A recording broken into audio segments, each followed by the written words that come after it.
నమస్తే అండి తెలుగు ప్రజలకు. ఈరోజు ఎక్కడ చూసినా గద్దరన్న జయంతి గురించి చర్చ జరుగుతుంది. అదేవిధంగా కాంగ్రెస్ పార్టీ 6 గ్యారెంటీలు అమలు చేస్తుందా, మరి మాట తప్పుతుందా? ఈవెన్ రేవంత్ రెడ్డి కూడా ఒక డైలాగ్ అన్నాడు. ఏమనంటే 17 ఎంపీ సీట్లు గెలిపిస్తేనే ఈ 6 గ్యారెంటీలు అనకపోవచ్చు కానీ అన్ని హామీలు అమలు అవుతాయి అంటే సెంట్రల్లో కూడా కాంగ్రెస్ ప్రభుత్వమే రావాలి అనే యాంగిల్లో మాట్లాడిండు. ఇంకా అనేక విషయాల్లో ఐఏఎస్లు ఐపీఎస్లు చాలామంది కోట్లలో పడగెత్తినారు, 100 ఎకరాల భూములు కొనుక్కున్నారు. మరి వీళ్ళన్నిటి గురించి మనం చర్చించాలంటే గతంలో మరి గత ప్రభుత్వంలో అడ్వకేట్గా అంటే గవర్నమెంట్ ప్లీడర్గా ఉండి ఐఏఎస్లతో ఐపీఎస్లతో సార్ కూడా దగ్గర నుంచి డీల్ చేసిన వ్యక్తి. అసలు ఈ ఎస్పెషల్గా సోమేష్ కుమార్ అనేటోడు 25 ఎకరాల భూమి ప్రైమ్ లొకేషన్లో కొన్నాడు, 14 లక్షల రైతు బంధు తీసుకున్నాడు అంటున్నారు. ఆ 25 ఎకరాలు కొన్ని కోట్ల రూపాయలు, 100 కోట్ల విలువైన భూమి. అసలు ఐఏఎస్లు ఐపీఎస్లు ప్రజలకు సేవ చేయడానికా, రియల్ ఎస్టేట్ బిజినెస్ చేయడానికా అని డౌట్ వస్తుంది. అడ్వకేట్ శరత్ కుమార్ సార్ మనతో పాటు అందుబాటులో ఉన్నాడు. మరి కాంగ్రెస్ పార్టీని అధికారంలోకి తీసుకురావడంలో అత్యంత కీలక పాత్ర వహించిన వ్యక్తి, నిరుద్యోగుల పక్షాన నిలబడ్డ వ్యక్తి. చెన్నూరులో బాల్కాసుమన్కు చుక్కలు చూపించి 3 చెర్ల నీళ్ళు దాయించిండు. చెన్నూరు చెరువులో 3 చెర్ల నీళ్ళు దాయిపించిండు బాల్కాసుమన్. ఇప్పుడు ఏడుస్తా కూర్చున్నాడు. భూమి మీదనే అత్యంత నియంతైనటువంటి కేసీఆర్ను గద్దె దించిండు. సార్ మనతో పాటు ఉన్నాడు, అడుగుదాం. మరి సార్ నమస్తే, ఎట్లా ఉన్నారు సార్? ఏంది ఫస్ట్ సోమేష్ కుమార్ది చెప్పుదాం. ఎగ్జాక్ట్లీ 25 ఎకరాల భూమి వాళ్ళ భార్య పేరు మీదనా? వాళ్ళ భార్య పేరు తీసుకున్నాను. 25 14 25 ఎకర్స్ అని రెడీ విత్ ది పేపర్. అంటే ఒక్క విషయం అండి, అది ఎక్కడ సార్ ల్యాండ్? గోపన్పేట దగ్గర ఎక్కడో అని అన్నారు. అంటే మంచి కమర్షియల్ ఏరియాలో, చాలా కమర్షియల్ ఏరియాలో తీసుకున్నాడు. గోపన్పేట దగ్గర ఎక్కడో అని అనగా ఒక ఎంప్లాయీ జాబ్ చేస్తే గన్ని డబ్బులు వస్తాయి. ఏంటంటే మైపాల్ గారు, ఆ కన్సర్న్ ఏది కూడా అఫీషియల్గా ఇంతకుముందు గతంలో అయితే ఏసీబీ వ్యవహారాలలో అంటే when I was dealing with the police department, మా ఏసీబీకి ఏదైనా ఇన్ఫర్మేషన్ దొరికితే ఒక ప్రెస్ రిలీజ్ ఇష్యూ చేస్తారు. ఏమని, ఫలానా ఆఫీసర్ని ట్రాప్ చేసినాము, ఫలానా ఆఫీసర్కి వ్యతిరేకంగా ఈ ఇన్ఫర్మేషన్ మాకు లభ్యమైంది, దీని మీద మేము ఎంక్వైరీ చేస్తున్నామని చెప్తూ పోతుంటారు. ఇప్పుడు ఏంటంటే పత్రికలలో కొన్ని వార్తలు చూసితే తప్ప వాటి కరెక్ట్నెస్, అవి ఎంతవరకు ఎంతవరకు కరెక్ట్ కాదు అనే విషయాలు తెలియడం కొద్దిగా కష్టమైపోతుంది అనమాట.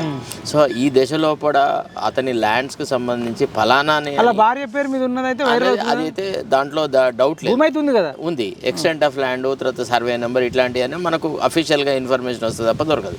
But be that as it may, అదంతా ఒక పక్క ఉంచి సోమేష్ కుమార్కు మానోపలిస్టిక్గా ఓ పక్క అతను సీసీఎల్ఏగా ఉంటూ, ఇంకో పక్క సెక్రటరీగా ఉంటూ ఒక డిఫరెంట్, అంటే గతంలో ఎన్టీ రామారావు అయితే 5 పాత్రలు పోషించినాడు, 3 పాత్రలు పోషించినాడు. అటనే సోమేష్ కుమార్కు కూడా అంత మానోపలిస్టిక్ వ్యవహారాలుగా నడిపినాడు. అంత మోనోపలిగా ఉండే కొన్ని డిపార్ట్మెంట్స్. బీహార్ అతను అయితే అతనిలో అంత పెద్ద గొప్ప లక్షణాలు ఏం లేవు. అంటే అడ్మినిస్ట్రేటివ్ యాక్యుమెన్ కానీ, నిజాయితీ గల ప్రవర్తన కానీ, లేదా ప్రజా జీవనంలో ఎట్లుండాలా అనే దాని మీద కొంత ఒక అవగాహన కానీ, అని ప్రజాసేవకు సంబంధించిన అంకితభావం కానీ, ఇవి ఏవి లేవు. ఇట్లాంటి ఏవి లేని వ్యక్తికి ఇంత ప్రాధాన్యత ఇచ్చేసేసి ఎన్ని పోస్టులు ఎట్లా ఇచ్చినాడు కేసీఆర్ అనేది ఒక పెద్ద ఆలోచన. అంటే నేను నా స్పెషల్ గవర్నమెంట్ పీడ రెవెన్యూ అండ్ హోమ్ చూస్తున్న రోజుల్లో కూడా సోమేష్ కుమార్కి సంబంధించిన చాలా వ్యవహారాలు వచ్చేది.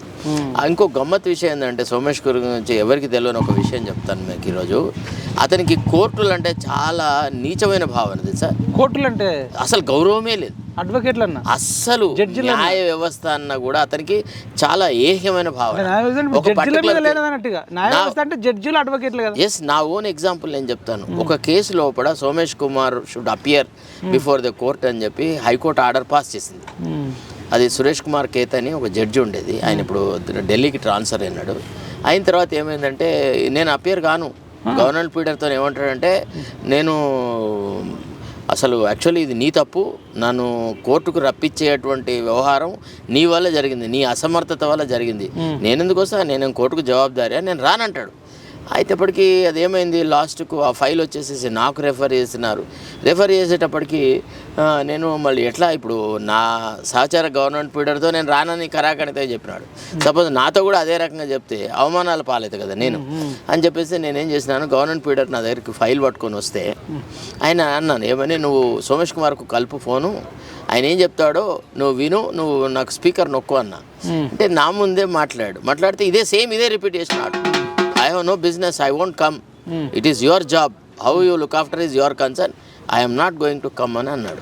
అనేటప్పటికి నేనేం చేసినాను, ఇంకా సపోజ్ అతనికి అదే సమాధానం చెప్పినాడు, నాకు అదే సమాధానం చెప్తాడు, అతన్ని అడిగి నేను నా పరువు కొట్టుకోవడం ఎట్లా, ఈ కేసుని ఎట్లా రిప్రజెంట్ చేసేదా అనే ఆలోచన వచ్చేసి నేనేం చేసినాను, అప్పుడు చీఫ్ సెక్రటరీకి రిపోర్ట్ చేసినాను. ఏమని, ఇట్లా మీ secretary is refusing to appear before the court, there is an order by the court to appear. If at all if the secretary doesn't appear, it may lead to an eventuality in which even the chief secretary may be summoned. The judge is very strict. Suresh Kumar kth very టఫ్గా ఉండేవాడు. అంటే ఆ court ఆదేశాలను ధిక్కరిస్తే ఓర్చుకునే స్వభావం ఆయన దగ్గర లేదు. నువ్వు న్యాయ వ్యవస్థను కళంకం తీసుకొస్తావా, నువ్వు అవమానపరుస్తావా అని ఆయన ఆ రకంగా తీసుకుంటాడు. నా ఆర్డర్లో ఏం తప్పు ఉందో చెప్పు, ఒకవేళ నా ఆర్డర్లో తప్పు ఉంటే దానికి అప్పీల్ వేసుకో, సుప్రీంకోర్టు నుంచి స్టే తెచ్చుకో, కానీ నా ఆర్డర్ అమల్లో ఉన్నప్పుడు మాత్రం నువ్వు దాన్ని నేను పాటించాలంటే మాత్రం ఒప్పుకునే వ్యక్తి కాదు. అయ్యేటప్పటికి ఏమైంది, నేను చీఫ్ సెక్రటరీకి రిపోర్ట్ చేయగానే చీఫ్ సెక్రటరీ ఈయనతో మాట్లాడినాడు. అయ్యేటప్పటికి నాకు ఈయన ఫోన్ చేసేసి Somesh Kumar, why did you report it to the chief secretary అన్నాడు. అంటే నేను అన్నాను, sir I heard you telling our government pleader that you don't want to appear before the court, what I may to do, నేను ఎట్లా represent చేయాలి గవర్నమెంట్ని, if you refuse to cooperate with the court and with your law officer, what is that I can do. అంటే అంత బెలిగరెన్స్ అనమాట, అంత అహంభావం. అయ్యేటప్పటికి ఏమన్నాడు, మరి నేను రావాలంటే నేనైతే రాను, you try to avoid my presence in the court అని అన్నాడు. In that case, there is only one option left. You implement the order and communicate it to me. Then I will see your presence is not required there అని అన్నాను. అన్న తర్వాత ఏమన్నాడు, సరే okay I will implement it అని and I will send you the concern GO అని అన్నాడు. అంటే అప్పటికి ఏం చేసినాడు, ఇంప్లిమెంట్ చేసేసి ఆ జీవో నేను ఇంప్లిమెంట్ చేస్తా అని చెప్పాడు. అయితే ఏ రోజైతే సోమేష్ కుమార్ కోర్టులో అపియర్ కావాలో ఆయన అపియర్ కాకపోతే నేను అపియర్ అయినా. అయితే what is this, every time a new government pleader comes and makes a representation, but you don't have any sense of responsibility, you are an officer of the court, you should see that the order of the court is either implemented or appealed against. Antegan, how can you say that the secretary will not appear anad? No, it is not like that, my lord. The file has been escalated to us. We from the Additional Advocate General's office, we are looking into the issue. We have advised the government in one particular way that will harmonize the whole situation, and probably towards that end we may take some step, and your lordship may not have this opinion that the secretary is not implementing the orders ani, kindly give me 10 days time anna tarvata emanna, I'll give you 10 days time, but next time when you come to the court you should come with compliance, otherwise I won't, I will issue non-bailable warrants against the secretary annadu. No, not such an eventuality will not arise, I'll try my best, your lordship can trust me anna. అతను సరే అని చెప్పేసి ఆ కేసును 10 రోజులకు వాయిదా వేశాడు. ఈలోగా ఆయన ఏం చేసినాడు, అది ఇంప్లిమెంట్ చేస్తూ జీవో ఇచ్చినాడు. అయితే నాకు జడ్జి గారు ఏమన్నారంటే, you should get me the whole file, how the file travelled from one section to another, how much time you took to implement the order, నాకు అంతా మొత్తం ఫైల్ మూమెంట్ కావాలన్నాడు. ఫైల్ A to Z తీసుకొని వచ్చి ఇచ్చిన తర్వాత నేను file judge గారి దృష్టికి తీసుకెళ్ళా. అందులో నా ఒపీనియన్ ఉంది. ఏమని అంటే, the order pass by the honourable court is perfectly legal. Even if you approach the supreme court also, you are not going to get any order in the supreme court. And moreover, without implementing the order and without the secretary appearing before the court, it would be quite embarrassment to the law officer whoever appears, whether it is me or the advocate general or whatever it is. In either case, it is a issue where you have to implement అని నేను ఇచ్చిన opinion ఉంది. తర్వాత అందులో ఒక rider add చేసినాను, here after such thing should not repeat, either you implement it or file an appeal, but in no case you should tell the law officer that I won't appear before the court. That will be seen as belligerence and refusal to appear before the court. It will entail very serious consequences to the officers అని రాసిన. అది చదువుకున్న judge గారు ఏమన్నాడు, ఒకసారి smile చేసేసి, I appreciate your candour mister Sharath Kumar, but do you write like this to every officer అని. Yes sir, because my duty is towards the court, అంతేగాని నాకు ఆఫీసర్లతో ఏముంటుంది అని నేను చెప్పిన. అంటే నేను అనేది ఏమంటే, ఈ సోమేష్ కుమార్ లాంటి వ్యక్తి కంటకమైన వ్యక్తి, అంటే కళ్ళలో వేలు గుచ్చినట్టుంటది ఆయన ప్రవర్తన. మరి మీరు ఎట్లా సెలెక్ట్ చేసారు సివిల్ సర్వెంట్ కు? ట్రైనింగ్ ట్రైనింగ్ ఇచ్చినోడు తప్ప, లేకపోతే ఈ ట్రైనింగ్ తీసుకునేటంలో లోపమా, ఇప్పుడు డిఎన్ఏ లోపం ఉందా? కాదు సార్, ఒక ఐఏఎస్ ఆఫీసర్కు 100 కోట్ల విలువైన భూమి, దాదాపు ఎకరం 3-4 కోట్లు ఉంటుంది, 25 ఎకరాలు అంటే 100 కోట్లకు పైగా మనకి ఇప్పుడు తెలిసిందే. మళ్ళీ ఇంకా బీహార్లో ఎంత ఇన్వెస్ట్లు ఉన్నాయో, దుబాయ్లో ఎంత ఉందో, అంటే దాదాపు 1,000 కోట్లు ఉన్నాయనేది ఒక వెళ్తుంది అట్లే. ఈయనది కావచ్చు. తర్వాత ఇప్పుడు జిహెచ్ఎంసీ మాజీ డైరెక్టర్ శివ బాలకృష్ణనా, ఈయన మీద కూడా కొన్ని రేరా ప్రెసిడెంట్ అయినా సెక్రటరీ. ఇప్పుడు వీళ్ళు ఒక్కొక్క ఆఫీసరే 1000 కోట్లు సంపాదించుకుంటే అంటే దాదాపు వీళ్ళకే 1,00,000 కోట్లు దాటుతుంది. మరి వీళ్ళే ఇంత సంపాదించుకుంటే సోమేష్ కుమార్ లేదంటే శివ బాలకృష్ణ లాంటోడే అసలు మరి కేసీఆర్ ముఖ్యమంత్రి కొడుకు ఎంత సంపాదించుకుని ఉంటాడు? ఎందుకంటే ప్రతి దానిలో వాటనేనే. కేటీఆర్, కవిత, హరీష్ రావు, కేసీఆర్, ఇప్పుడు మరి ఊహకందనన్ని డబ్బులు ఉంటాయచ్చు. మరి ఎట్లా చూస్తారు ఇప్పుడు? ఒకటండి, ఫస్ట్ ఆఫ్ ఆల్ సివిల్ సర్వీసెస్లో డ్యూటీ మైండెడ్నెస్ అనేది ఒకటి ఎసెన్షియల్ కాంపోనెంట్. అంటే your integrity towards the department, towards the government cannot be disputed. They should maintain integrity by their conduct rules also. కాకపోతే ఏమైందంటే ఇప్పుడు మనం ఒక తోట ఉందండి, ఒక చిన్న గార్డెన్ ఉంది, కొన్ని రకాల మొక్కలను పెంచుతాం, వాటిని మధ్య మధ్య ట్రిమ్ చేస్తుంటాం. అంటే ఎక్కడెక్కడైతే ఎక్కువగా ఎదుగుతాయో ఆడ కట్ చేసేసి వాటిని ఒక బౌండ్లో పెడతాం. ఒక పద్ధతిలాగా వాటిని పెంచుతుంటే అవి అందాన్ని ఇస్తాయి. కొన్ని రోజులు నువ్వు వాటిని ట్రిమ్ చేయకుండా వదిలేడితే అవి ఎట్లా తయారవుతుంది? అడవిలో ఉంటున్న చెట్లాగా విచ్చలవిడిగా ఎదుగుతాయి. సో సోమేష్ కుమార్ అనే వ్యక్తి ఎవరి కింద అయితే పనిచేశాడో, ఆయన సుపీరియర్ ఆఫీసర్స్ ఎవరైతే ఉన్నారో వాళ్ళు కనుక ఈయన ప్రవర్తనను మొదట్లోనే గమనించి, అరే this man is going beyond the brief, he is misusing his authority అని చెప్పి అతని మీద కొంత యాక్షన్ తీసుకొని మొదటి దశలలోనే ఆయన ప్రవర్తనను ట్రిమ్ చేస్తుంటే he would not have become such a wild beast. ఈ రకంగా తయారు కాకపోతుండే, ఒక ఆటవికమైన ఒక పైశాచికమైనటువంటి ప్రవృత్తి అతనిలో రాకపోయేది. అంటే ఇతని మీద సరైన అజమాయిషీ జరగలేదు, ఫస్ట్ పాయింట్. రెండోది అంటే ముఖ్యమంత్రి ఎప్పుడైతే తన స్టాఫ్ని సెలెక్ట్ చేసుకుంటాడో కొంత విజ్ఞత ప్రదర్శించాలి. అంటే who are the officers who will bring laurels to the chief minister's office. CMO office అనేది ప్రజల కాన్ఫిడెన్స్కి ఒక మూల స్తంభం. సీఎం ఆఫీస్లోనే ఇట్లాంటి ఎదవలు, ఇట్లాంటి చెత్త దరిద్రం కనుక ఉంటే, ఒక చీఫ్ సెక్రటరీ ఇంత నీచమైన ప్రవృత్తి గల ఉంటే, ఇక ఆ ముఖ్యమంత్రి ప్రవర్తన గురించి మనం మాట్లాడాల్సిన అవసరం లేదు. రెండోది ఏంటంటే, ఈ అలీబాబా 40 దొంగల్లాగా వీళ్ళందరూ కలిసి ఈ రాష్ట్రాన్ని దోచుకున్నారు. కేసీఆర్ ప్రభుత్వంలో రెండవసారి వచ్చిన తర్వాత అధికారంలోకి వచ్చినాక అక్కడ ప్రజాపాలన లేకుండే, పరిపాలన లేకుండే, అక్కడ ఓన్లీ దోపిడీ, దుర్మార్గమే ఉండేది. ఎక్కడెక్కడైతే డబ్బులు ఉన్నాయో, ఎక్కడైతే మంచి వనరులు ఉన్నాయో, ఏ భూములను కాజేయాలో ఆ విషయాలన్నీ సోమేష్ కుమార్ ద్వారా ఇన్ఫర్మేషన్ అంతా డాటా కలెక్ట్ చేసి అదే రకంగా ప్రభుత్వంలో ఉన్నవాళ్ళు, ప్రభుత్వానికి దగ్గరగా ఉన్నవాళ్ళు, తర్వాత ముఖ్యమంత్రి కులానికి సంబంధించిన వాళ్ళు, అప్పటి ముఖ్యమంత్రి యొక్క బంధువర్గం వాళ్ళు, వీళ్ళంతా దోపిడీ చేసినారు. సో ఈ దొంగలకు ఎట్లుంటుందంటే, కొడుకు కొంత ఎక్కువ భాగం, కొడుకు కొంత తక్కువ భాగం, అట్లా భాగాలుగా వాళ్ళు పంచుకుంటారు. అదే కదా, it is nothing but distribution of pelf. అంటే దొంగతనం చేసిన విత్తాన్ని వీళ్ళు పంచుకున్నారు. సో ఈ రకమైనటువంటి ఆలోచన సరళి సోమేష్ కుమార్కు ఉంది. ఇతన్ని అంతకాలం టాలరేట్ చేసినారు, మళ్ళీ అతనికి ఎక్స్టెన్షన్ ఇచ్చి అతనే ఇక్కడ ఉండాలా, అతను లేకుంటే ఈ రాష్ట్రం నాశనం అవుతుందని అతన్ని ఇక్కడే ఉంచడానికి ఎంత కృషి చేసినారంటే అంత కృషి చేసినారు. కోర్టులలో, యాక్చువల్లీ హైకోర్టులో there was litigation that Somesh Kumar అసలు జనరల్గా అయితే ఒక మంచి క్యాడర్లో డెవలప్ అవుతూ పోతుంటే ఒక 3 years కంటే ఎక్కువ రాదు ఆ పోస్ట్. అంటే వాళ్ళ సర్వీస్ క్యారియర్లో కనుక మనం అబ్జర్వ్ చేస్తే 2 years, 2.5 years, అది చాలా ఎక్కువ. అట్లాంటిది వీడిని ఆంధ్రాకు పోకుండా ముందు ప్రయత్నం చేసినారు.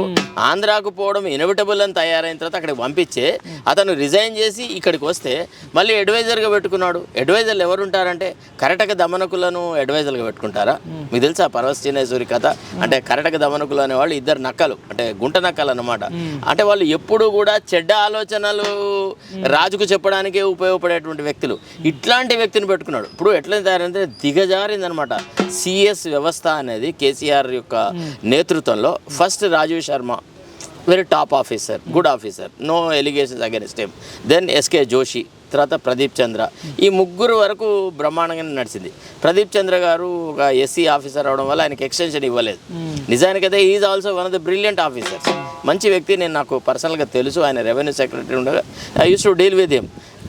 అంటే కేసీఆర్ యొక్క బుద్ధి ఎస్సీ ఎస్టీల పట్ల ఎట్లా ఉంటుంది అనేది నేను ప్రదీప్ చంద్రకు జరిగిన అన్యాయం చూసిన తర్వాత నాకు అనిపించింది, అరే వీడు లుచ్చా ఉన్నాడు కదా, వీడు ఇంకా ఈ పొజిషన్కి వచ్చినాక కూడా వీడికి ఎస్సీల పట్ల ఇంత న్యూనతాభావం ఉందా అని. ఇప్పుడు అతనిలో మెరిట్ లేక కాదు, అతనిలో ఎఫిషియన్సీ లేక కాదు, ఆనెస్టీ లేక కాదు, అతన్ని ఎందుకు ఎక్స్టెన్షన్ ఇవ్వలేదు అంటే ఓన్లీ దిస్ రీజన్.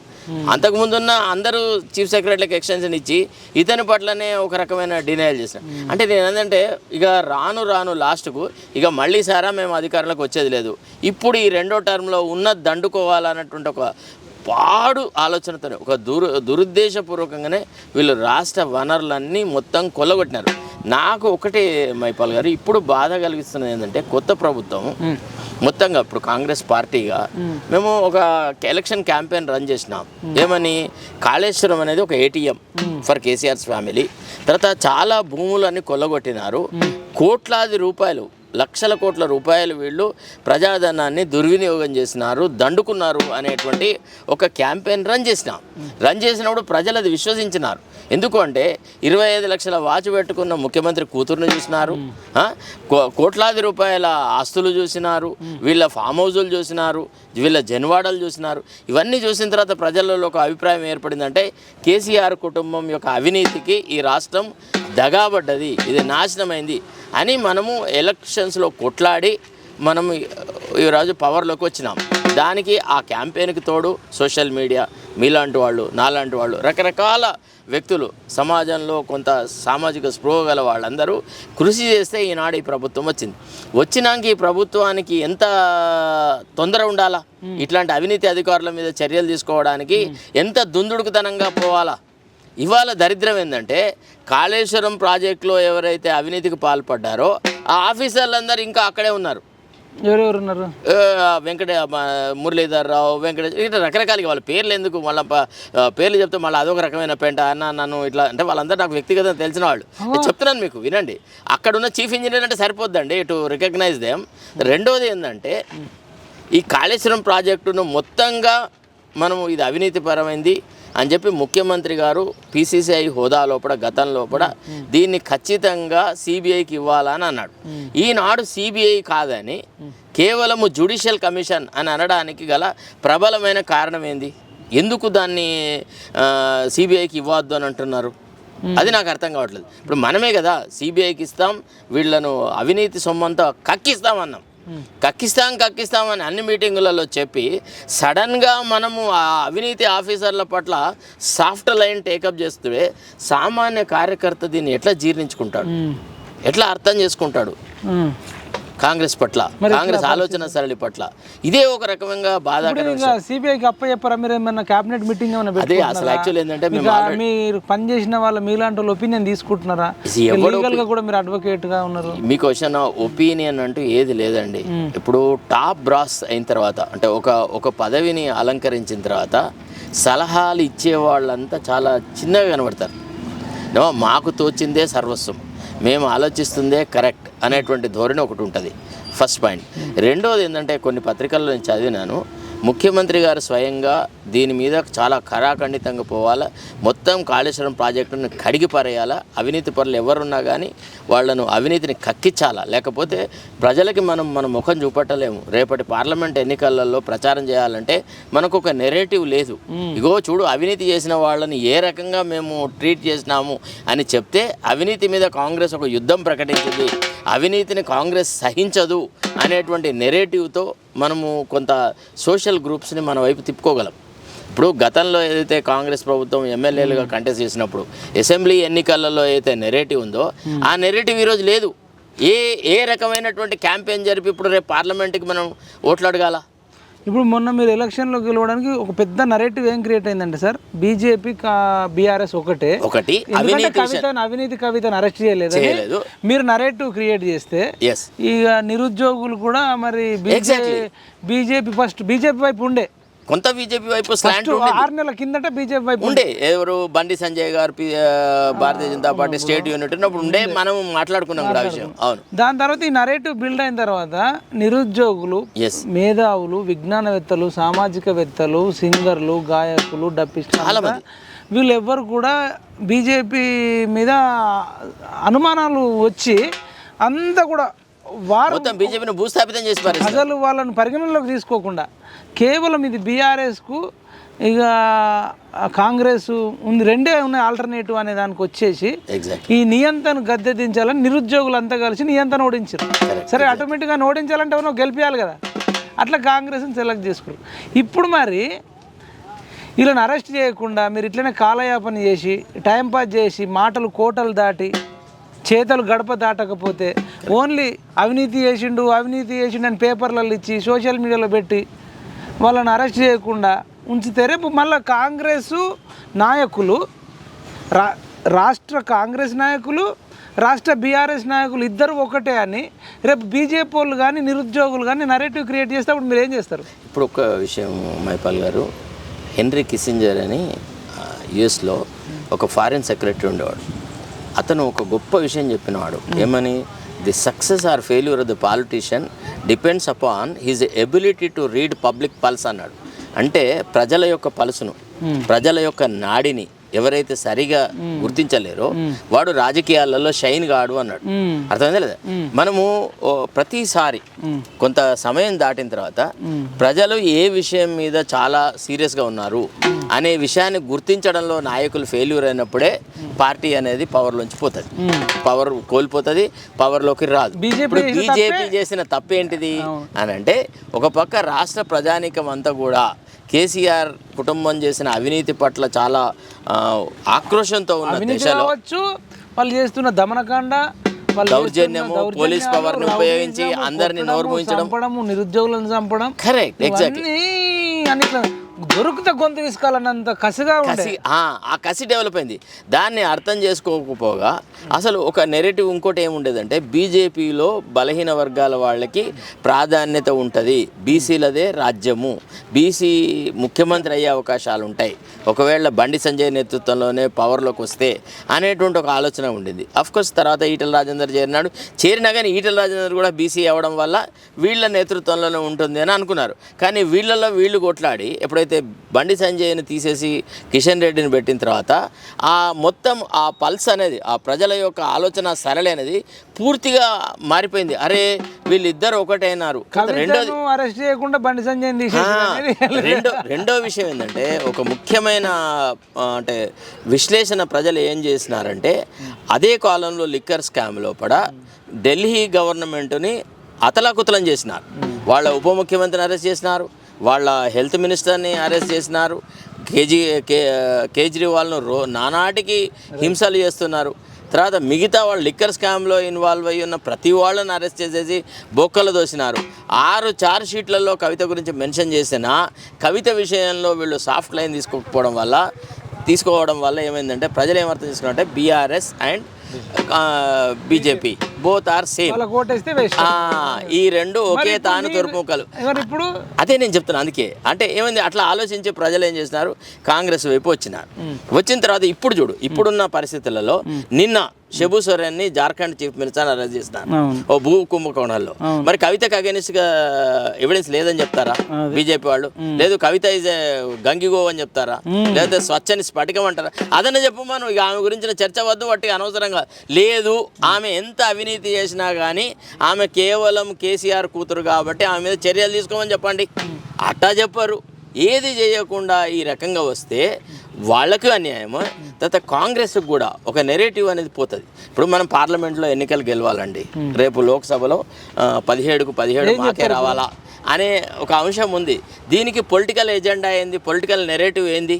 ఇప్పుడు బీజేపీ వాళ్లకు మోడీ ఉన్నాడు, మోడీని చూసేసి మోడీ నాయకత్వం చెప్పి వాళ్ళు ఓట్లు అడుగుతారు. మరి కాంగ్రెస్ వాళ్ళు ఏమని అడగాల? చెప్పాలి. ఏం చెప్పాలా? మనం ఏం చేసినామని చెప్పాలా? పోనీ మన 6 గ్యారంటీలలో అన్ని అమలు చేసే పరిస్థితి లేదు. ఆర్థికంగా ఉన్న ఇబ్బందుల వల్ల కొన్ని సమస్యలు ఉన్నాయి. అదొకటి. ఆ ఒక అంశం మనకు సహాయపడేది. వాళ్ళు 6 గ్యారంటీలలో కనీసం 4 మనం చేసేసి నిరుద్యోగ భృతి ఇచ్చేసేసి, మహిళలకి మనం 2500 ఏదో ఇస్తాను అది ఇచ్చేసేసి, తర్వాత గ్యాస్ బండలు 500కే ఇస్తానన్నాం అవి ఇచ్చేసేసి, ఈ రకంగా కొన్ని పనులు చేస్తుంటేనేమో ఇగో మీరు చూడండి మేము ఈ కొన్ని పనులు చేసినాము, ఇంకొంత అవకాశం అండి అన్నీ చేస్తాము. కేసీఆర్కు 10 సంవత్సరాల సమయం ఇచ్చారు, మాకు కనీసం 6 నెలల ఇవ్వరా అని ఒక రిక్వెస్టింగ్ టోన్లో ప్రజలను కన్విన్స్ చేసే అవకాశం ఉంటుంది. అక్కడ పర్ఫార్మెన్స్ అంతంతనే ఉంది. అంటే ఆర్థికమైన పరిస్థితి అట్లా ఉంది. అది ముఖ్యమంత్రిని దోషిగా పట్టడం కాదు, గత ప్రభుత్వం మొత్తం దోచుకొని పోవడం వల్ల ఈరోజు ఖజానాలో డబ్బు లేకపోవడం వల్ల 6 గ్యారంటీలు ఉన్న ఫలంగా అమలు చేసేది అవకాశం లేదు. ఒకటి. రెండోది హరీష్ రావు, తర్వాత కేటీఆర్, కవిత, వీళ్ళు తప్ప ఇక బీఆర్ఎస్లో నాయకులే లేరు అనుకోండి. ఇక మిగతా అంత వేస్ట్. వాళ్ళ ముగ్గురే లీడర్. వీళ్ళు ముగ్గురు అసలు దొంగ అన్నట్టుగా వాళ్ళే ఉల్టా అటాక్ చేస్తున్నారు. Now Congress is defending its good governance, where the corrupt fellows are condemning the honest people. So ఈ రకమైన వాతావరణం వచ్చింది.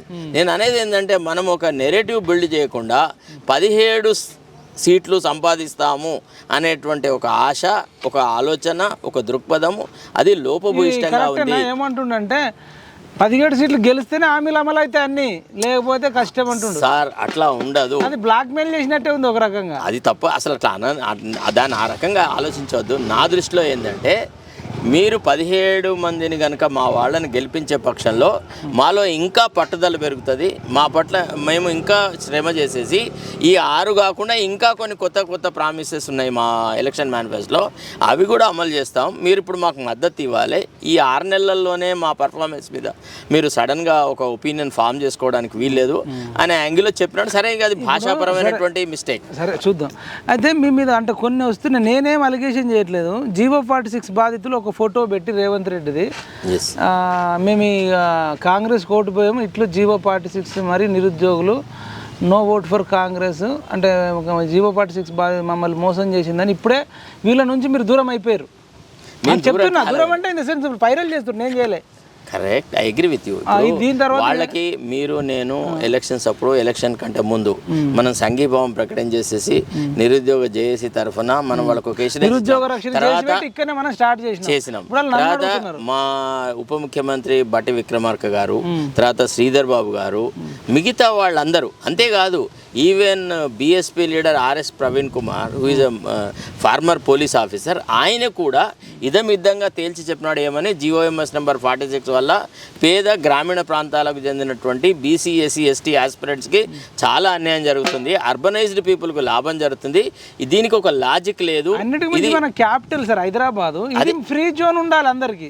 ఇక్కడ కూడా ఇక్కడ వాళ్ళకంటే మరి మనం ఎందుకు అలా కాదు. ఇంకొక థర్డ్ క్లాస్ పద్ధతి ఏంటంటే జీఓఎంఎస్ నెంబర్ 124లోనేమో లోకల్ క్యాండిడేట్ అంటే ఏదైనా ఒక క్వాలిఫికేషన్ అంటే ఇప్పుడు ఇంటర్మీడియట్ క్వాలిఫికేషన్తో రిక్రూట్ అయ్యే ఉద్యోగాలకి ఇంటర్మీడియట్ నుంచి 4 years చూస్తారు. అంటే intermediate second year, first year, 10th, 9th ఈ 4 సంవత్సరాలు కంటిన్యూస్ స్టడీ. ఒకవేళ మధ్యలో డిస్టర్బెన్స్ వస్తే 7 years చూస్తారు. ఇంటర్మీడియట్ తర్వాత first year, second year, 9th, 10th, 8th, 7th, 6th నుంచి చూస్తారు. అట్లా కాకుండా ఒక కరెక్షన్ ఇచ్చేసేసి వీళ్ళు ఏమంటారంటే 1 to 7th వరకు చదివిన ఆ పీరియడ్ని కన్సిడర్ చేసేసి లోకల్ క్యాండిడేట్ అని డిసైడ్ చేస్తా అన్నారు. 1 to 7th ఎవరైనా చదివితే, ఎవరైనా ప్రైవేట్ స్కూల్లో చదువుతారు, ఒకటి చైతన్య చదువుతాడు, ఇంకోటి విద్యాభారత్ చదువుతాడు, ఇంకో స్కూల్ చదువుతాడు, ఎక్కడో చదువుతారు. ప్రైవేట్ మేనేజ్మెంట్ల లోపల సర్టిఫికేట్లు తీసుకొచ్చినారు, మేము ఇక్కడే చదివినాను. 70% మంది ఎవరైతే లోకల్ క్యాండిడేట్ స్టేచర్ని క్లెయిమ్ చేస్తున్నారో వాళ్ళంతా సీమాంధ్రులండి. వాళ్ళు తెలంగాణ వాళ్ళు కాదు. వాళ్ళు దొంగ సర్టిఫికేట్లు తీసుకొచ్చేసేసి మన భూపాలపల్లికి సంబంధించిన అభ్యర్థులను దెబ్బకొట్టినారు, మన సంగారెడ్డి వాళ్ళని కొట్టినారు, మన నల్గొండను కొట్టినారు, మన భువనగిరి అభ్యర్థులను దెబ్బకొట్టినారు. మొత్తం నల్గొండ, ఖమ్మం, తర్వాత భూపాలపల్లి, కరీంనగర్ మన వాళ్ళందరినీ పొందబెట్టినారండి వాళ్ళు. ఇది చాలా అన్యాయం. అసలు ఫస్ట్ ఆఫ్ ఆల్ ప్రాతిపదికే లేదు. 46 అనేది ఎందుకు తెచ్చినారు? గ్రామీణ ప్రాంతాలలో విద్యా అవకాశాలు తక్కువ ఉంటాయి, వాళ్ళకి కొంత ఎక్కువ ప్రాధాన్యత ఇవ్వాలన్నటువంటి ఉద్దేశంతో తెచ్చినారు. కానీ తీరా మెరిట్ ఎగ్జామినేషన్ జరుగుతుంది, స్టేట్ వైడ్ ఎగ్జామినేషన్ జరిపినాం. అందరూ ఫిజికల్ ఈవెంట్స్ పార్టిసిపేట్ కావాలి, అందరూ మెంటల్ ఎబిలిటీ పరీక్ష పాస్ కావాలి. ఎక్కువ మార్కులు వచ్చిన వాడికి నీకు నేను ఉద్యోగం ఇయ్యా, తక్కువ మార్కులు వచ్చిన వాడికి నేను ఇస్తా అనేటువంటి ఆ లాజిక్ అది ఏం అర్థమే కాలేదు నాకు అసలు. మరి పోనీ జిల్లాల వారిగా గిన్ని వేకెన్సీస్ ఉన్నాయి, మీరు కంటెస్ట్ చేస్తే చేయండి, లేదని ముందే డిక్లేర్ చేసి ఉంటే ఒక్క పోస్ట్ కోసమని 1000 మంది ఎందుకు కంటెస్ట్ చేస్తారండి? వేరే ఏదైనా చూసుకుంటారు. ఇదే ప్రిపరేషను ఇంకో ఉద్యోగాన్ని ట్రై చేసుకుంటారు కదా, వాళ్ళ ఎనర్జీని వృధా చేస్తారు. ఆ క్లారిటీ లేదు. GOMS నెంబర్ 46 మీద VVS శ్రీనివాసరావు గారు ఏదైతే కౌంటర్ వేసినారో అందులో ఇదే విషయం పొందుపరిచినాడు. ఏమని? గ్రామీణ ప్రాంతాల వాళ్ళకి ప్రాధాన్యత ఎక్కువ కల్పించే ఉద్దేశంతో GOMS నెంబర్ 46 తెచ్చినామని అన్నారు. అని అర్బన్ ఏరియాస్లో ఉన్న వాళ్ళు ఎట్లాగో మేజర్ షేర్ను కొట్టుకొని పోతారు, గ్రామీణ ప్రాంతాల వాళ్ళని రక్షించడానికి అన్నారు. ఇప్పుడు నీ రిజల్ట్స్ ఎప్పుడైతే గ్రామీణ ప్రాంతాల్లో ఉన్న వాళ్ళకి ఎక్కువ మార్కులు వచ్చినాయో, అర్బన్ పీపుల్కి తక్కువ మార్కులు వచ్చి వాళ్ళు ఉద్యోగాలు పొందుతున్నారో, నీది it defeats the logic. So you have every right to withdraw that GO and you can throw out everything to open. ఒక స్టేట్ వైడ్ కాంపిటేటివ్ టెస్ట్లో ఎక్కువ మార్కులు వచ్చిన వాళ్ళకే ఇస్తాము అని డిక్లేర్ చేస్తే అందరికీ న్యాయం జరుగుతుంది కదా. ఎందుకు ఇంత కక్ష, ఎందుకు ఇంత పట్టుదల? రెండో విషయం చెప్పాలి మైపాల్ గారు. ఒక 1 వీక్ క్రితం నేను సీఎం గారిని కలిసిన, మా చెన్నూరు ఎమ్మెల్యే వివేక్ గారి సాయంతో నేను పోయి సీఎంని కలిసినప్పుడు దాదాపు ఒక 15 నిమిషాలు నాతో చాలా సావధానంగా ఉన్నాడు. ఇప్పుడు నేను మీతో ఎన్ని విషయాలు చెప్తున్నాను అంటే ఇన్ని విషయాలు చెప్పలేదు, but the crux of the issue ఆయనకి ఎక్స్ప్లెయిన్ చేసిన. చాలా సావధానంగా విన్నారు ముఖ్యమంత్రి గారు. అన్న నేను తప్పకుండా ఈ విషయాన్ని అడ్రస్ చేస్తా, నాకు ఆల్రెడీ ఆఫీసర్లు కూడా ఈ విషయం మీద విభిన్నమైనటువంటి కోణాలలో చెప్తున్నారు, definitely with in few days మేము ఒక మీటింగ్ కన్వీన్ చేసేసి ఈ ఇష్యూ మీద ఏదో ఒకటి ఇదమిద్దంగా తేలుస్తామని అన్నాడు. నేను ఆయనతో ఏమన్నానంటే, మీరు నేను ఇద్దరం గ్రామీణ ప్రాంతాల నుంచి వచ్చిన వాళ్ళము, మనకి ఇక్కడ హైదరాబాద్ దాకా రావడానికి ఎంత కష్టం. ఈ హైదరాబాద్లో వచ్చి స్థిరపడడం అంత సులభమా? హిమాలయ పర్వతం ఎక్కినట్టు మన ప్రాంతాల నుంచి ఇక్కడికి హైదరాబాద్కు రావడం అనేది ఒక హిమాలయ పర్వతాన్ని, ఒక మౌంట్ ఎవరెస్ట్ ఎక్కినట్టే. ఎక్కడి అజ్ఞానము, ఎక్కడి దారిద్రము, ఎక్కడి దుఃఖాలు కదా. ఇట్లాంటి వాళ్లకు మనకు అన్యాయం చేసి మన పొట్టలలో కత్తులు పెట్టడం అనేది తప్పు అనేటువంటి విషయాన్ని నేను చాలా ఇదమిద్దంగా ఆయనకు చెప్పడం జరిగింది. ముఖ్యమంత్రి గారు చాలా అంటే విత్ ఓపెన్ మైండే వింటున్నాడు. నాకు అనుమానం ఏంటంటే కొంతమంది officers I think they are misguiding the honourable chief minister. The chief minister must fathom the problem that may lie ahead of us. ఇవాళ 46ను సాల్వ్ చేయకుండా, ఈ విద్యార్థులకు ఏదైనా ఒక సంతృప్తి చెందకుండా ఈ 46 వివాదం ఇట్లనే ఉండగా మనం పార్లమెంటు కంటూ ఎలక్షన్ల కంటూ పోతే నిరుద్యోగులను ఎదుర్కోవడం అంత సులభమైన పని కాదు మైపాల్, చాలా కష్టమవుతుంది. చర్చలను జరపాలి కదా, నువ్వు ఏదో జరిపి నానాకి ఇట్లా ఉంది ఇట్లా కాదు. చూడండి 46 అనేది మనం నోటిఫికేషన్లో పెట్టినాము కాబట్టి ఇప్పుడు దీన్ని 46ని రద్దు చేయడం ఈ దశలో సాధ్యం కాదు.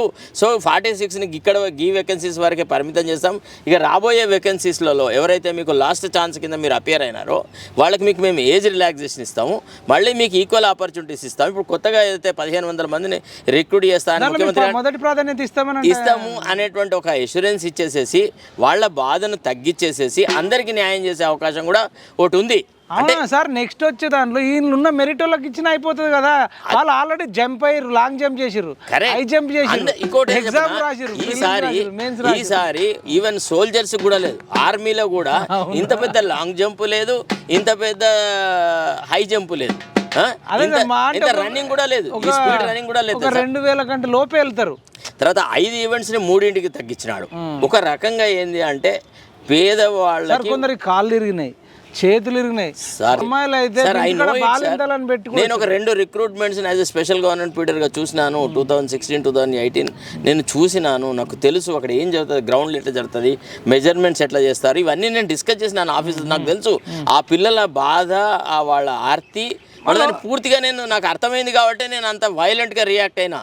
నేను అనేది ఏమంటే నువ్వు ఏదో ఒకటి తేల్చు, ఒక ఇష్యూని అట్లనే ఉంచుతా ఈ అసింతగ్ధితమైన వాతావరణంలోనే నేను రేపు ఎన్నికలకు పోతా అనేటువంటి ఒక ఆలోచన ఉంది చూసినా లేదా, అది చాలా డేంజరస్. ఒకటి. రెండోది ఏంటంటే ముఖ్యమంత్రికి 2 రకాల శత్రువులు ఉన్నారు. ఒకళ్ళు బీఆర్ఎస్ పార్టీలో ఉన్నారు, ఇంకొకళ్ళు మా పార్టీలోనే ఉన్నారు. ఒక యువకుడు సడన్ గా వచ్చి ముఖ్యమంత్రి స్థానంలో ఉన్నాడు, చాలా చురుకుగా ఉన్నాడు, చాలా దుందుడుగా ఉన్నాడు, అన్ని విషయాలలో క్లారిటీ కలిగి ఉన్నాడు. ఎట్టైనా కాలు గుంజాలా అంటే ఏం చేయాలి? ఈ రకమైనటువంటి తప్పుడు సలహాలు ఇచ్చి ముఖ్యమంత్రిని తప్పుతో పట్టించేసేసి డిఫెన్స్లో పెట్టి రేపటి రోజున ఒకవేళ ఎలక్షన్ రిజల్ట్స్లలో అటు ఇటు జరిగితే అది ఎవరి మీద ఎఫెక్ట్ వస్తుందండి? పిసిసిఐ అధ్యక్షుడు ఆయనే, ముఖ్యమంత్రి ఆయనే. దాని ఇంపాక్ట్ ఎవరి మీద ఉంటుంది? 17 అంటుండు కానీ పుసుక్కన 17 ఓడిపోయారు అనుకో సార్. 17 ఓడిపోతాము అనేది దానికి అసలు అర్థం లేదు. చెప్పలేదు. డెఫినెట్లీ మెజారిటీ సీట్స్ కాంగ్రెస్కి వస్తాయి. కాకపోతే ఏంటంటే ఎవరైతే పార్టీ తరఫున ప్రచారం చేయాలో, ఎవరైతే ఒపీనియన్ బిల్డప్ చేయాలో వాళ్ళకి కూడా మీరు కొంత సాధక బాధకాలు ఉన్నాయి, వాళ్ళకు కూడా ఒక నెరేటివ్ ఇవ్వాలి. వాళ్ళ పిసిసిఐ అధ్యక్షుడు ఒక నెరేటివ్ బిల్డప్ చేసి ఈ ప్లాంక్ మీద మనం రేపు పార్లమెంట్లలో లోక్సభ ఎన్నికలలో ఓట్లు అడుగుతాము అనేటువంటి ఒక ప్రాతిపదిక ఏర్పరచాలా వద్దా? అది ఆయన బాధ్యత అవునా కాదా? ఇప్పుడు ఏది చేయకుండా అదే సార్, ఇప్పుడు మీరు జీవో 46 ఇది ఇట్లుందా మీకు కొన్ని చెప్తే మీరు షాక్ అవుతారు. రైతు బంధు కోసం రైతులు నా పానం తింటారు. మీకే కాదండి, అందరికీ ఇష్యూ ఉంది. ఆ 7,700 కోట్లు ఎక్కడికి పోయినా డ్యూడ్ అని నాకు అడిగితే నేనేం చెప్పాలి? ఎలక్షన్ ముందు అగ్గిపెట్టి హరీష్ రావు తెలుసు కదా, టింగ్ టింగ్ టింగ్ మరి మీ అకౌంట్లలో పడితే ఛాయ్ తాగే లోపు ఛాయ్ కోట్ల కాడ ఉండి చూసుకోరన్నారు. ఇది తీసుకపోయి మీ కాంగ్రెస్ వల్ల కోట్లు పెట్టి. ఇంకొకటి ఏంటంటే ఒక అగ్రవేటింగ్ సిచ్యువేషన్ ఏంటంటే సార్, ఆఫ్ కోర్స్ సాధక బాధకాలున్నాయి, ఆర్థికమైన వనరులు ఇమ్మీడియట్ వినండి సార్ దయచేసి, నేను చెప్తున్నా వినండి. అది కాదు, అట్లా కాదు. మీరు అవన్నీ తర్వాత ఎలక్షన్ ముందు లేస్తా అంటే ఇది ఓట్లను ప్రభావితం చేస్తుంది, రైతులను ప్రభావితం చేస్తుంది అంటే ఆ 7,700 కోట్లను హైకోర్టు ఆపింది. ఆపడానికి కారణం కూడా చెప్పింది. హరీష్ రావు పలాన్ దగ్గర ఇట్లా ఎలక్షన్ కమిషన్ కూతలు కూసిండు, ఆ కూతల వల్ల మేము ఆపుతున్నాం, ఇది కాంగ్రెస్ వాళ్ళు మా దృష్టికి తెచ్చారని చెప్పారు. Correct. Election commission of India వాళ్ళు చెప్పి ఆపినారు. ఎలక్షన్ కోడ్ ఉంది, తర్వాత గవర్నమెంట్ వచ్చింది. ఈ డబ్బులు ఎటుపోయినాయి అనేది మీరు ఇప్పటిదాకా స్పష్టత ఇవ్వలే. సరే, క్వశ్చన్ చెప్పాలి. ఫస్ట్ ఆఫ్ ఆల్ అది పచ్చి అబద్ధం. అన్ని కోట్ల రూపాయలు అక్కడ పక్కకు పెట్టి లేదు, చెప్పాలి కదా. అదే కదా అక్కడే లోపం. డబ్బులే లేనప్పుడు కోర్టు ఎట్లా ఆపింది? నన్ను కంపెనీ అనివ్వండి. ఒక్క విషయం అండి, ఫస్ట్ ఆఫ్ ఆల్ ఇందులో 2 అంశాలు. ఒకటేంది, ప్రభుత్వంలోకి వచ్చిన మరుక్షణము ఎప్పుడైతే మనము ఖజానా ఎట్లుంది అనేది చూసినామో అప్పుడు అయితే ఆర్థిక మంత్రి కానీ లేదా ముఖ్యమంత్రి కానీ ఒక మాట చెప్పేది ఉండే, మేము మీకు ప్రభుత్వంలోకి రాగానే పెంచిన రీతిలో మేము మీకు రైతు బంధు ఇస్తా అనుకున్నాము, కానీ తీరా ఇక్కడికి వచ్చి చూస్తే పూర్తిగా ఆర్థిక వనరులు ఏం లేవు, మన దగ్గర నిలువలు లేవు. వాళ్ళు ఏదైతే మాట చెప్పినారో 750 కోట్ల రూపాయలు మేము రైతు బంధు ఇస్తామని పక్కకు పెట్టినామని అన్నారో ఇది శుద్ధ అబద్ధము. ఎన్ని డబ్బులు లేవు అని చెప్పాల్సి ఉంటే, ఒకవేళ అట్లా కాదు, ఆ డబ్బులు ఉన్నాయి కానీ అది రైతు బంధు బదులు వేరే కార్యక్రమాలకు వాడుతున్నాము, ఇంతకంటే అర్జెంటు వాటిలలో తప్పకుండా మేము రైతు బంధు ఫలానా రోజుల వరకు ఇస్తాము. తర్వాత ఇంకోటి ఏంది, ఈ రైతు బంధు విషయంలో కూడా ఒక 2 ఒపీనియన్స్ ఉన్నాయి. ఏమని, 10 ఎకరాల వరకు ఇస్తే సరిపోతుంది, మేజర్గా ఉండేటువంటి రైతులకు అందరికీ న్యాయం జరుగుతుంది. 10 ఎకరాల పైన వాళ్ళు కొద్దిగా రిచ్ క్లాస్లోకి వస్తారు, వాళ్ళకి ఇవ్వాలా వద్దా అనే విషయంలో ప్రభుత్వం ఒక విధాన నిర్ణయం తీసుకోవాలనేది ఇంకో మాట. ఆ మాటే చెప్పేదండి ముఖ్యమంత్రి గారు తనుగా. ఇప్పుడు ముఖ్యమంత్రి, chief minister can make a statement on any subject, whereas honourable ministers can only talk as per the subject. అయితే ముఖ్యమంత్రి గారు ఏం చెప్పారంటే, ఈ ఫలానా రోజు లోపల ఫిబ్రవరి ఎండ్ లోపల వేస్తాం లేదా మార్చి ఫస్ట్ వీక్లో వేస్తాం అని ఏదో ఒక మాట చెప్పి ఈ అసిద్ధగ్ధమైన వాతావరణాన్ని తొలగించి ఈ అనిశ్చిత పరిస్థితిని తొలగించి ఉంటే అదొక రకంగా బాగుంది. ఎందుకు అడుగుతారు సార్ రైతులు అంటే, ఇప్పుడు తీసుకుంటే మీకు 5,000 వస్తాయి, కరెక్ట్. తర్వాత తీసుకుంటే 7,500 వస్తాయి ఎకరానికి, కరెక్ట్. 2 పంటల కంటే ఇప్పుడు తీసుకుంటే 10,000, తర్వాత తీసుకుంటే 15,000 అని నరేటివ్ క్రియేట్ చేసింది కదా. కరెక్ట్. ఆ చెప్పడం వల్ల వాళ్ళకి ఆశ తగిలింది. అంతేకాదు, ఇంకో విషయం చెప్పనా, రైతులు ఏమన్నాము రుణం గురించి, ఇప్పుడు మీరు పోయి అర్జెంటుగా మీరు లోన్ తెచ్చుకోండి, ఇది తెచ్చుకుంటే మా ప్రభుత్వం రాగానే మేము మాఫీ చేస్తామని చెప్పి 1,000 కోట్లు ఉన్నాయి, తీసి ఇవ్వచ్చు కదా రైతులకు. అదేనండి నేను చెప్పేది. దీనికి తోడు సరే ఓకే, ఆర్థికమైన సాధక బాధకాల రీత్యా పాలసీ అమల్లో కొంత జాప్యం జరుగుతున్నప్పుడు మనము ఎందుకు జాప్యం జరుగుతున్నదో ఎక్స్ప్లెయిన్ చేసేది ఒక వంతు. రెండోది ఏంటంటే, రైతు బంధు విషయంలో కొంతమంది నోరు జారి చెప్పుతో కొడతాం, బూట్లతో కొడతాం, కాళ్ళతో కొడతాం, ఇదే మాటలు. అంటే వాళ్ళు ముఖ్యమంత్రికి సహాయపడుతున్నట్ట, ముఖ్యమంత్రిని యొక్క పరువును నాశనం చేస్తున్నట్ట. వాళ్ళు ఎట్లా, how they are friends of the government చెప్పండి. ప్రభుత్వానికి వాళ్ళు ఏ రకంగా మంచి చేస్తున్నట్టు, అసలు ఆల్రెడీ సమస్య ఆ విషయం మీద కూడా రైతులు కోపంగా ఉన్నారు చాలా. ఇప్పుడు రైతు బంధు పడని దానికంటే కూడా ఈ డైలాగులతోని అదే కదా అందరూ మాట్లాడుతున్నారు, ప్రతి ఓడు రైతు బంధు గురించే మాట్లాడుతున్నాడు. ప్రభుత్వంలో ఎవరైతే రైతు బంధు గురించి మాట్లాడాలో అగ్రికల్చర్ మినిస్టర్ ఆయన చాలా లిమిటెడ్గా మాట్లాడినాడు. ఏమని ఈ ఫిబ్రవరి ఎండ్ వరకు మేము కొంత డబ్బులు వేస్తాను, ఆయన కూడా క్లారిటీ ఇవ్వలేదు. ఇన్ని ఎకరాల వాళ్ళకి ఇస్తాము, ఇన్ని ఎకరాల వాళ్ళకి ఇవ్వము, ఇట్లా జరుగుతుంది అట్లా. ఇప్పుడు ఎంతసేపు ఇంకా ఒక 6 నెలల దాకనో ఇంకా ఏడాది దాకనో ఒకవేళ మనము గత ప్రభుత్వాన్ని తిడుతూ పోతే కేసీఆర్ మీద మన్ను పోసినా, హరీష్ రావు మీద మన్ను పోసినా, కేటీఆర్ మీద మన్ను పోసినా, కవిత మీద మన్ను పోసినా దానివల్ల మనకు ఒరిగేది ఏముండదు. ఇంకా ఎక్కువగా అనవసరంగా వాళ్ళ గురించి మాట్లాడితే వాళ్ళ పట్ల సానుభూతి జనరేట్ అవుతుంది. ఐ రిమెంబర్ వన్ ఇన్సిడెంట్ అండి. నేను జర్నలిజంలో ఎంట్రీ అయిన కొత్తలో నేను అబ్జర్వ్ చేసిన విషయాలు, ఇక జర్నలిజం చదువుతా అన్న ఉద్దేశంతోనే పత్రికలు బాగా ఇక వడబోసేదనమాట. అన్ని పత్రికలు, Sunday magazine, Hindu, Times of India Bombay edition తెప్పించేది, టైమ్స్ ఆఫ్ ఇండియా ఈ ఎడిషన్లు, ఇట్లా అన్ని పత్రికలు చదువుతుంది. స్టేట్స్మెన్ ఇవన్నీ చదువుతున్న రోజులలో ఏం జరిగేదంటే 1978లో ఎప్పుడైతే ఇందిరాగాంధీ ఓడిపోయిన తర్వాత జనతా గవర్నమెంట్ వచ్చిందో వాళ్ళు పని చేసుడు మానేసేసి ఓన్లీ ఇందిరాగాంధీ ఫ్యామిలీ మీదనే కాన్సన్ట్రేట్ చేసినారు. ఎంత వెగటుగా వచ్చిందంటే, ఎంత వెగటు 1980లో 2 సంవత్సరాల వ్యవధిలో జనతా పార్టీని మొత్తం భూస్థాపితం చేసేసి మళ్ళా ఇందిరాగాంధీ పవర్లోకి వచ్చింది. నేను అనేది ఏంటంటే పని ఎక్కువ చేయాలి, తిట్లు తక్కువ చేయాలి. అది కరెక్ట్, ఎగ్జాక్ట్లీ. ఇక దుర్భాషలు ఆడడం మానాలా. ఇప్పుడు ఏదైతే చూపెట్టాలి అంతే కదా, పనిలో ప్రభుత్వం నిలవాలా, పనిలో ప్రభుత్వం తన ఉనికిని చాటుకోవాలి, తన గొప్పతనాన్ని చాటుకోవాలి. అదే సార్, నేను ఎందుకు ఇదంతా మీకు చెప్తున్నంటే, ఇప్పుడు రైతుల నుంచి ఇది ఒక ఇబ్బంది ఉంది, పడకపోవడం ఒకెత్తు, వాళ్ళని కొడుతనడం 2, ఇటు ఏమో జీవో 46లో తార్చరం చేయడం. ఈ డిఎస్సి విషయంలో కూడా మెగా డిఎస్ చేస్తారా వేయరా అనేది అదో పెద్ద, మరి మెగా డిఎస్ వేస్తామని శ్రీధర్ బాబు చెప్పిండు. మరి మెగా డిఎస్ అంటే 10,000 వేసి మెగా డిఎస్ అంటే వాడు ఒప్పుకోడు. అదే నేను కూడా మితపాటు వచ్చాయి కదా ఆ రోజున. అంటే నేను అనేది ఏమంటే, ప్రభుత్వం ఏదైతే నిరుద్యోగులకు వాగ్దానం చేసిందో దాన్ని కార్యరూపం దాల్చేలాగా ఉండాలా. ఏవేవైతే పథకాలను ఇమీడియట్గా అమలు చేయలేమో వాటికి చక్కని ఒక ఎక్స్ప్లెనేషన్ ఇవ్వాలా. ఒక ముఖ్యమంత్రి being the head of the state, అతను గనుక ఇగో ఈ కారణాల వల్ల మేము ఇవ్వలేకపోతున్నామండి, గివి సమస్యలు గిట్ల ఉంది చెప్పాలి. చెప్తే ఏమైందంటే ప్రజలు అర్థం చేసుకుంటారు. ఇప్పుడు ఎవడు కూడా చెప్పకుండా మేము పాతాళానికి దొక్కుతాం, 100 అడుగులు దొక్కుతామంటే సార్ ఇదంతా ఉత్త బోగస్ మాట సార్. 1000 అడుగులకు దొక్కులేదు, 100 అడుగులకు దొక్కులేదు. ఒకటి జ్ఞాపకం, 100 అడుగులు తొక్కడం అంటే ఇలా ప్రజలకు కొరిగేది వండబెట్టి ఇట్లా దొక్కుతారా, లేకపోతే గుంత 100 లోతు తవ్యాన్లో పడేసి అది కాదండి కాలును ఆడదాకా తీసుకుపోయి అసలు తొక్కడం ఏంది? Please I tell you one thing, political rhetoric లో ఇంత దుర్భాషలు ఆడడం మంచిది కాదు. ఇది అది ముఖ్యమంత్రి స్థాయికి తగిన భాష కాదు. అది ఆ రకంగా 100 బిల్ల రంగాలు, అది ఈ భాషలు ప్రతిపక్షంలో ఉన్నప్పుడు బాగుంటాయి. పని ముఖ్యమంత్రి స్థాయి మాటలు కాదు. గతంలో కాంగ్రెస్ ముఖ్యమంత్రి ఉండే కదా, డాక్టర్ చెన్నారెడ్డి గారు ఉండేది, ఆ తర్వాత విజయభాస్కర్ రెడ్డి గారు ముఖ్యమంత్రి ఉండే, డాక్టర్ వైఎస్ రాజశేఖర రెడ్డి గారు. వాళ్ళల్లో గత ముఖ్యమంత్రులు ఎవరన్నా ఇట్లాంటి భాష వాడినారా? ఎవడన్నా ఒక్క చెప్పని.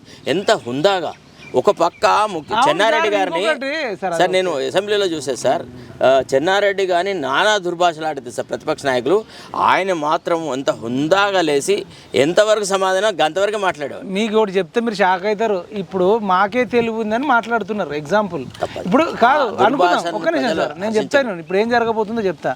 వీడు బిల్లా వాడు రంగా అంటున్నావు, వాడు బిల్లా వాడు రంగా అయినప్పుడు అధికారం నువ్వే కదా. ఆ బిల్లా రంగా నువ్వు మార్కెట్లో రోడ్ల ఎట్లా తిరగనిస్తున్నావు అని నిన్ను అడిగితే నువ్వు ఏం సమాధానం చెప్తావు? అంటే బిల్లా రంగాలతో నువ్వు రాత్రి కూర్చుండి డిస్కషన్ చేసి వాటాలు పంచుకుంటారని అనుమానం వస్తే, అది నిరుద్యోగులు లైబ్రరీలో పుస్తకాల్లో కూర్చుండి మనలాంటి వాళ్ళ మాటలు విని ఆలోచిస్తే, బిల్లా రంగాన్ని వదిలేసిండు దున్నపోతులను వదిలేసినట్టు మార్కెట్లో. కానీ డౌట్ వచ్చిన రోజు ఈయన తలేడ పెట్టుకుంటాడు. అసలు ఒకటండి, ఇంకోటి ఏంటంటే ఇప్పుడు ఈ ఇరిగేషన్ శాఖను కూడా పూర్తిగా సంస్కరించాలి. ఎందుకంటే ఈ కాళేశ్వరం ప్రాజెక్టు విషయంలో కూడా ఏమాత్రమైన మెతక వైఖరి కూడా కాంగ్రెస్ పార్టీకి మేలు చేయదు. ఇది కాంగ్రెస్ పార్టీ నేను నా 6th చెప్తుంది. మీరు ఇట్లనే పోతే 17 సీట్లు కూడా మీకు మొత్తం సుక్కలు చూపిస్తారు. అది బీజేపీకి అడ్వాంటేజ్ ఛాన్సెస్ ఉన్నట్టు నాకు అనిపిస్తుంది. ఒకటి సార్, ఇక ఫైనల్గా నేను ఒకటి అడుగుతా. పులి వస్తుందట, ఆ పులి వల్ల ఈయనేమో బోన్ పట్టుకొని రెడీ ఉంటాడట. ఈ బోన్ పట్టుకున్నోడికి ఎక్కువ అడ్వాంటేజా, ఆ పులికి అడ్వాంటేజా? అసలు అది పులేనా? ఒకటి సార్, ప్రజాగ్రహానికి గురై ఆల్రెడీ ప్రజలు తోసిపిచ్చిన వ్యక్తిని that is called garbage, political garbage. BRS is a political garbage.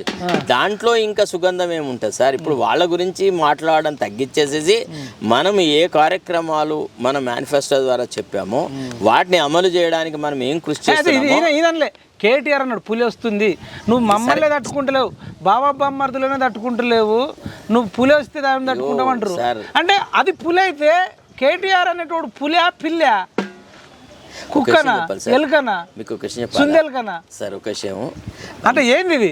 అంటే పులికి పులే పుట్టాలి కదా. మరి ఈ యువ టైగర్కే భయపడండి వాళ్ళు, ముసలి పులికి ఎవడు భయపడతాడు? ఇప్పుడు ఒక విషయం సార్, ఇక్కడ కొంత ఇతిహాసాలకు పోవాల్సి వస్తుంది. మనిషికి ఒక విషయాన్ని స్పష్టంగా చెప్పాలన్నప్పుడు మన ఇతిహాసాల మీద కూడా పరిపూర్ణమైన జ్ఞానం ఉండాలి. తిక్కన గారు విరాట పర్వం రాసినాడు.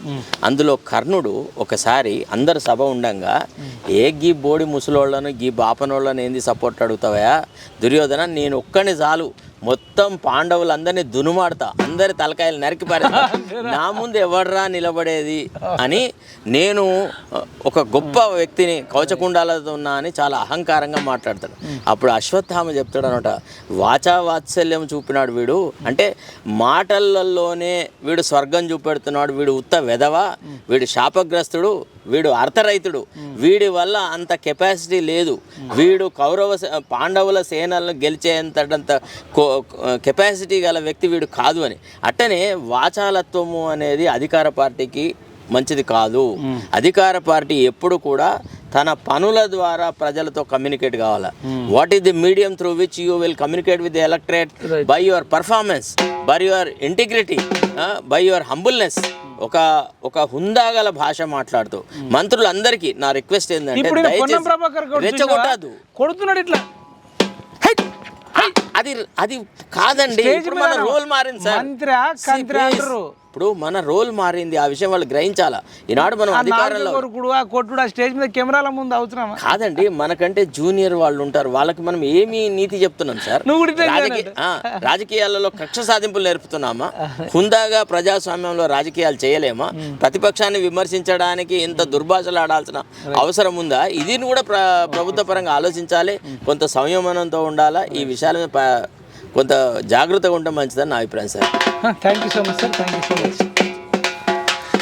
ఇదండి అడ్వకేట్ శరత్ కుమార్ సార్తో సంచలన ఇంటర్వ్యూ. ఇది బ్లాస్ట్ అవుతుంది, ఇంకా దుమారమే, తగ్గేదేలే. సార్ మళ్ళీ కుర్చీ మడత పెట్టిండు, ఏం జరుగుతుందో చూద్దాం.